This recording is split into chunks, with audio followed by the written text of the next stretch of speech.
Hey everyone, welcome back to InvestStream. I'm Pankaj, and today I'm going to answer a question that came in on Twitter from Dipit, who is one of the co-founders of a startup in India called InShorts. Coming up next.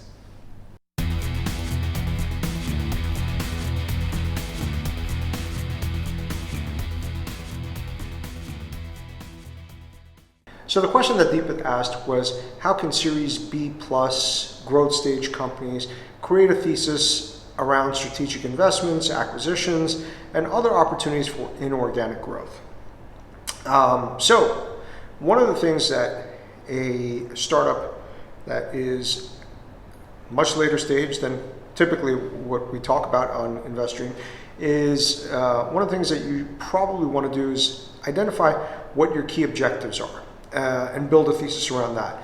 So for example, if you're trying to expand your tech team and bring in some skill sets that you don't currently have in your team, and it's hard to find people with the appropriate level of skills that you need, or for whatever reason, it may not be a bad idea to start thinking about acquiring or acqui-hiring a company and bringing in that talent. So in that example, the who in your thesis might be a computer vision startup that hasn't yet raised a Series A. The how may be cash to investors and cash plus stock to the team to incentivize them to stick around for 3 to 5 years. Now, if your primary objective is growth, it's important to clearly identify what is core to your business and what isn't. You may choose to invest or acquire startups or talent that are only core or core and ancillary to the business. The difference in approaches, it's directly a result of your company's strategic plan, and it's going to vary company to company. There's no one answer for that, but I think it's important to identify what is your key objective and now start breaking that down and saying, okay, we want growth in the core product, or we want growth through ancillary products that complement the core product. So it's important to kind of sit down and map out that strategy first, and then start building out your thesis around that. It's also incredibly important to identify how much money is available for M&A, how much money is available for investments, and kind of like take a portfolio approach to deciding how that money is going to be allocated, right?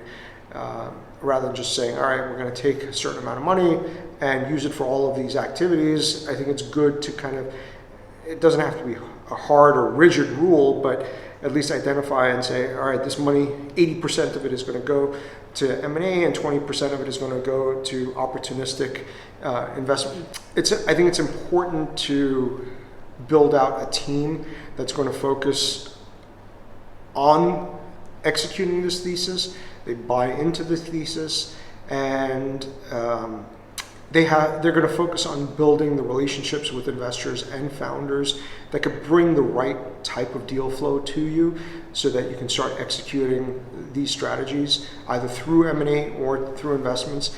The challenge on the investment side might be that your time horizon to get a return on this investment might only be 1 or 2 years or 3 years, whereas some of the startups that you're investing in might actually need 5 years or 3 to 5 years or more even to become useful to you from an economic perspective.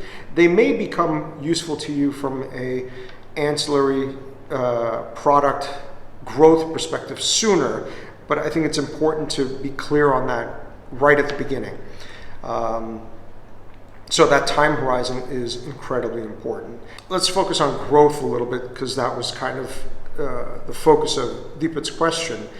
For a content startup, growth can be achieved in a couple of ways. Ads, better growth hacking, improving retention, increasing engagement, and of course producing or getting access to content that people want to share. So that viral aspect, right? Sort of like the videos we do here at InvestStream. Now, you could acquire a startup that has built tools to improve effectiveness of ad spend and integrate the team and their product to focus only on your business. You can invest in a content creation business and work out some sort of deal where they'll produce content exclusively for you, or maybe give you an exclusive for a certain amount of time. So these are some examples of how you could find growth through ancillary products, either through an M&A deal or through an investment. So Dipit, I hope this answers your question. And of course, if you've got follow-up questions or if you've got comments on whether this is completely bogus and it doesn't work, or you've tried some of this stuff and it has worked, I'd love to hear from you and from other folks as well who have tried, later stage companies that have tried to figure out growth through either M&A or through strategic investments. If you haven't yet subscribed to the YouTube channel, please hit subscribe now, and don't forget to hit the little bell so you get notifications of every new episode of InvestStream. Thanks again for joining me. I'll see you again next time.